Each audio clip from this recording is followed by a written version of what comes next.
السلام عليكم ورحمة الله وبركاته.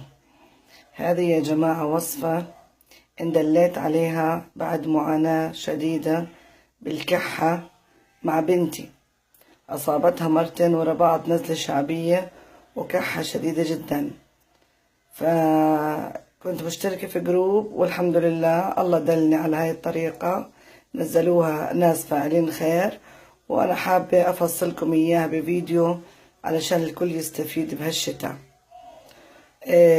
فنجان زيت زيتون بتسخنيه على النار، زيت الزيتون، وبتحط عليه ملعقة صغيرة فيكس، وملعقة صغيرة فازلين، وملعقة صغيرة كمون مطحون، وملعقة صغيرة قرنفل مطحون، وملعقة صغيرة ملح.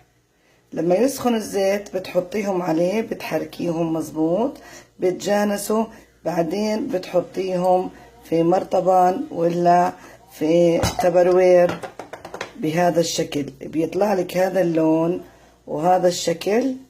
شايفين يا اخواتي؟ زي الفازلين بس يبرد، لكن وهو سخن بيكون سائل.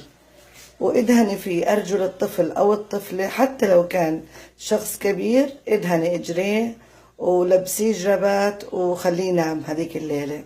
والله يا جماعة الخير انه من مرة واحدة دهنت لبنتي مرة واحدة، كسلت ادهن مرة ثانية، لكن صبحت إلها كم يوم ما في كحة بعد معاناة بالأدوية المضاد الحيوي، بالفولترين، بالكورتيزون. حتى الدكتور في الأخير أعطاني بخاخات لمرضى قربوا، صرت أستعملها لبنتي وما كانت ترتاح، ما ارتاحت إلا على هالوصفة.